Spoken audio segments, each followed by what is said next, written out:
नमस्कार, जोहार। चले जानते हैं झारखंड की ताजा खबरों को, लेकिन उससे पहले अगर आपने अभी तक इस चैनल को सब्सक्राइब नहीं किया तो सब्सक्राइब कर लें, जिससे कि आपको झारखंड सुबह की ताजा खबर रोजाना मिलती रहे।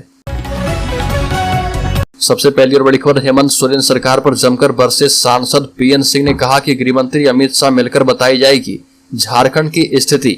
धनबाद की तरह पूरे झारखंड में विधि व्यवस्था चौपट हो गई है। कानून का राज जैसे खत्म हो गया है।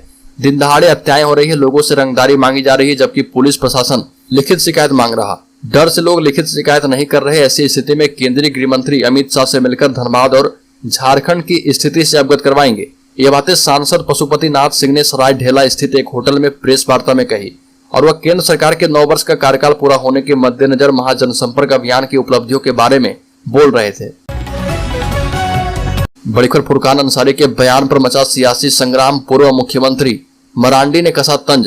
झारखंड के पूर्व मुख्यमंत्री बाबूलाल मरांडी और कांग्रेस नेता फुरकान अंसारी के बीच बयानबाजी तेज है। फुरकान अंसारी ने मुगल बादशाह औरंगजेब से जुड़े विवाद पर बोलते हुए कहा कि पहले हमारे पूर्वज यादव थे, बाद में सामंती ताकतों के अत्याचार के कारण मुसलमान बन गए। किसी औरंगजेब ने तलवार के बल पर धर्म परिवर्तन नहीं करवाया। फुरकान के इस बयान पर बीजेपी के विधायक दल के नेता बाबूलाल मरांडी से लेकर विधायक भानु प्रताप शाही ने ट्वीट के जरिए सवाल किए। फुरकान अंसारी ने कहा था कि हमारे दादा परदादा हिंदू धर्म के यादव समाज से थे। जब सामंती ताकतों ने हमारे ऊपर अत्याचार करना शुरू किया तो मुसलमान बन गए। इस बयान पर बाबूलाल मरांडी ने तंज कसते हुए लिखा कि फुरकान पहले हिंदू यादव थे, बाद में मुस्लिम अंसारी बन गए। बाबूलाल मरांडी ने कहा कि अशरफी यानी सामंती, शेख, सैयद और पठान जुलाहो अंसारी के साथ उठना बैठना पसंद नहीं करते हैं। फुरकान अंसारी फंस गए हैं कि अब कहाँ जाएं। वो बहुत भोले हैं और मैं उनका काफी सम्मान करता हूँ। बड़ी खबर, रांची से सटे टाटी सिल्वा में फूलों का काम करने वाले कृष्णा मालाकार की शादी चतरा गांव की आरती के साथ हुई। बता दें कि हर किसी का सपना होता है कि उसकी शादी यादगार बन जाए। पूरे राज्य में इससे पहले किसी ने भी जेसीबी से बारात नहीं निकाली थी। पहली बार झारखंड में बारात के साथ दुल्हन की विदाई भी कार, जीप या बग्घी पर नहीं बल्कि जेसीबी में हुई। जानकारी के मुताबिक 13 जून की रात को कृष्णा की बारात जेसीबी पर उनके गांव से 10 किलोमीटर दूर दुल्हन के घर पहुंची, और ये झारखंड राज्य में एक चर्चा का विषय बन गया है। जेसीबी को फूलों से सजाकर बैंड बाजे के साथ दूल्हा अपने दुल्हन को लाने के लिए पहुंचे थे। बड़ी खबर, राज्य में बीजेपी ने शुरू कर दी है टिफिन पॉलिटिक्स। चुनाव से पहले नया प्रयास। मिशन 24 की सियासत को साधने के लिए बीजेपी ने झारखंड में न सिर्फ नेताओं की फौज उतार दी है, बल्कि कार्यक्रमों की फेरिस्त के बीच टिफिन पॉलिटिक्स को भी अपना चुकी है। सवाल यह है कि झारखंड में बीजेपी अब टिफिन पॉलिटिक्स के जरिए केंद्र और राज्य की सत्ता हासिल करने की तैयारी में जुट गई है। बीजेपी केंद्रीय नेतृत्व से निर्देश आया है कि पार्टी के नेताओं को अब अपने कार्यक्रम के दौरान अपनी फेरिस्त में टिफिन पॉलिटिक्स को भी अपनाना है। तो पार्टी के नेता से लेकर कार्यकर्ता तक जी जान से टिफिन पॉलिटिक्स को सफल बनाने में जुट गए हैं। बीजेपी विधायक सीपी सिंह ने बताया कि बीजेपी के बैठकों में अब अपने अपने घर से टिफिन लेकर आना है। व्यवस्था बनाई गई है, कार्यकर्ता से लेकर नेता तक अपने अपने घर से टिफिन लेकर आ रहे। बड़ी खबर, राज्य में आर्मी जमीन पर कब्जा करके मल्टीप्लेक्स बनाकर करोड़ों की कमाई का था सपना। कारोबारी विष्णु अग्रवाल से इन्फोर्समेंट डायरेक्टरेट करेगी पूछताछ। रांची में भारतीय सेना की जो जमीन लीज पर मिली थी, उसे हासिल करके उस पर मल्टीप्लेक्स और आलीशान अपार्टमेंट बनाकर करोड़ों के बारे न्यारे करने के लिए एक बड़ा षड्यंत्र रचा गया था। ईडी ने जब मामले की जांच शुरू की तो षड्यंत्र के अलग अलग पात्र एक एक कर सामने आते गए। षड्यंत्र में शामिल पात्र एक एक कर सलाखों के पीछे पहुंच रहे। इसी षड्यंत्र के सबसे बड़े पात्र हैं विष्णु अग्रवाल। रांची में कई बड़े शॉपिंग कॉम्प्लेक्स के मालिक विष्णु अग्रवाल भी षड्यंत्र के बड़े पात्र हैं। विष्णु अग्रवाल से ईडी पूछताछ करेगी, क्योंकि इस पूरे घोटाले की कड़ी की आखिरी कील विष्णु अग्रवाल ही साबित हो सकते हैं। बड़ी खबर, राज्य में ग्रेड पे घटाने समेत 11 सूत्रीय मांगों को लेकर झारखंड राज्य जनसेवक संघ का महाधरना आमरण अनशन की दी है चेतावनी। झारखंड राज्य जनसेवक संघ अपनी 11 सूत्रीय मांगों को लेकर आंदोलन कर रहा। 9 मई से यह अनिश्चितकालीन हड़ताल पर है। फिलहाल रांची के डोरंडा स्थित नेपाल हाउस के कृषि सचिवालय के समक्ष है। राज्य के विभिन्न जिलों से आए जनसेवक महाधरने पर बैठे हैं। ग्रेड पे 2400 से घटाकर 2000 करने समेत अन्य मांगे शामिल है।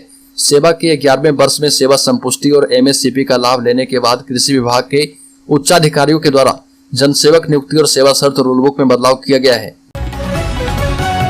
बड़ी खबर, झारखंड का जोशीमठ बना है ये इलाका। जमीन और घरों में आई है दरारें, कभी भी गिर सकता है लोगों का आशियाना।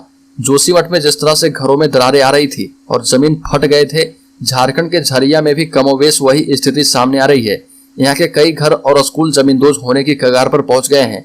धनबाद जिले में कोयला उत्पादन करने वाली बीसीसीएल और उसके अधीन चलने वाली आउटसोर्सिंग कंपनियों के कारण हजारों जिंदगी खतरे में है। अगर समय रहते बीसीसीएल गंभीर नहीं हुई तो किसी भी दिन एक बड़ा हादसा हो सकता है। तस्वीरें ऐसी है कि इसे देखकर किसी को भी विचलन हो सकता है। दीवारों में बड़ी बड़ी दरारें आ गई है और जमीन फटने लगी है। झरिया बीसीसीएल पूर्वी झरिया क्षेत्र भौरा के 12 नंबर के लोगों को डर के साए में जीने को विवश है। बड़ी खबर रांची के मांडर में बीजेपी का संयुक्त मोर्चा सम्मेलन। दीपक प्रकाश ने की तीसरी बार मोदी सरकार बनाने की अपील। राजधानी रांची के मांडर में बीजेपी का विधानसभा स्तरीय संयुक्त मोर्चा सम्मेलन का आयोजन किया गया। इस मौके पर प्रदेश अध्यक्ष सह सांसद दीपक प्रकाश ने राज्य की जनता से केंद्र में मोदी सरकार को तीसरी बार बनाने की अपील की और कहा कि पीएम मोदी के नेतृत्व में केंद्र सरकार के 9 साल सेवा सुशासन और गरीब कल्याण को समर्पित रहे हैं। प्रदेश अध्यक्ष ने कहा कि मोदी सरकार ने विकास को तेजी से धरातल पर उतारा है। गांव, गरीब, किसान, दलित, वंचित और शोषित वर्ग को विकास की मुख्य धारा से जोड़ा है। बड़ी खबर राज्यपाल ने प्रशिक्षु अधिकारियों से किया संवाद, सुझाव के साथ बताया काम करने का तरीका। झारखंड के राज्यपाल सीपी राधाकृष्णन ने प्रशिक्षु अधिकारियों के साथ संवाद किया। इस दौरान प्रशिक्षु कार्याधिकारियों को कई सुझाव दिए और काम करने का तरीका बताया। जनता के बीच जाने का कोई मौका नहीं गंवाते। अब तक के कार्यकाल में वह 16 जिलों की सड़क मार्ग से यात्रा कर चुके हैं, लोगों से रूबरू हो चुके हैं, आदिम जनजातियों से मिल चुके हैं। यहाँ के राज्यपाल इस बार ये बातें प्रथम सीमित प्रतियोगिता परीक्षा के ट्रेनी पदाधिकारियों को बताई और राजभवन में पदाधिकारियों के साथ संवाद के दौरान राज्यपाल ने कहा कि आप सभी अलग अलग सेवाओं में आए हैं, आपको अपने रिजल्ट के लिए लंबे समय तक प्रतीक्षा करनी पड़ी। बड़ी खबर आज के गिरिडीह जिले में वसुंधरा राजे सिंधिया ने कहा कि देश की तरक्की देख विकसित देश के लोग आने वाली सदी भारत के होने की बात करने लगे हैं।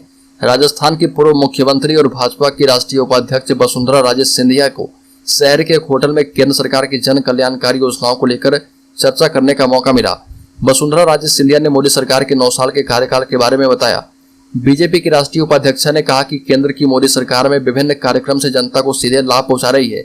डिजिटल क्रांति के सारे देश में बहुत बड़ी क्रांति आई है और हम दुनिया से सीधे कनेक्ट हो गए हैं। बड़ी खबर रांची में बिजली हुई बेरहम, पेमेंट हर हाल में चाहिए पर रोज 5 घंटे तक कटौती हो रही है। रांची में बिजली बेरहम हो गई है।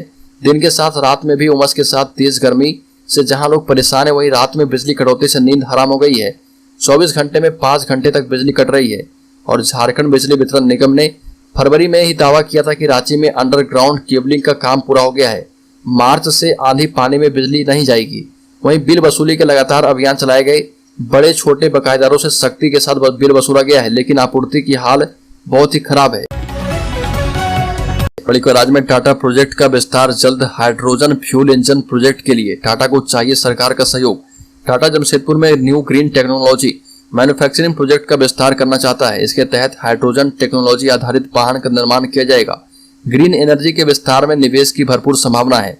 इसका भविष्य भी है। इसको लेकर टाटा मोटर्स, टाटा स्टील और टाटा कमिंस के वरीय अधिकारियों ने मुख्यमंत्री हेमंत सोरेन के साथ बैठक की। मुख्यमंत्री के समक्ष पावर पॉइंट प्रेजेंटेशन के माध्यम से ये बताया गया कि कैसे इस प्रोजेक्ट को बढ़ाया जाएगा। टाटा मोटर्स के अधिकारियों ने मुख्यमंत्री को बताया कि टाटा मोटर्स एवं टाटा कमिंस इलेक्ट्रिक वाहनों के साथ हाइड्रोजन इंजन से चलने वाले वाहन बनाने की तैयारी में है और ये कंपनी जमशेदपुर में हाइड्रोजन सेगमेंट स्थापित करना चाहती है और इसमें राज्य सरकार से सहयोग की अपेक्षा भी रखती है। राज्य के रांची जिले में मोराबादी में सेंट्रल लाइब्रेरी का छज्जा गिरा। मलबे की चपेट में आया पतरातू का मंतोष अस्पताल ले जाते वक्त रास्ते में हो गई मौत।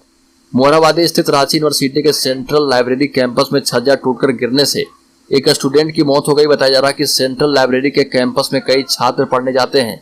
इसी दौरान सीढ़ी के पास स्टूडेंट खड़े थे, तभी ऊपर से भवन का छज्जा गिर गया। इसकी चपेट में एक स्टूडेंट आ गया। मौके पर वह गंभीर रूप से घायल हो गया।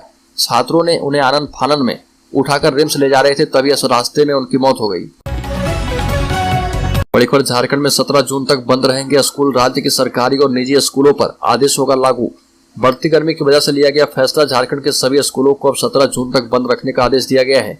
विभाग ने इस संबंध में आदेश जारी कर दिया है, जिसमें कहा गया कि अब स्कूल 17 जून तक बंद रहेंगे। पहले ही 14 जून तक स्कूलों को बंद रखने का आदेश दिया गया था।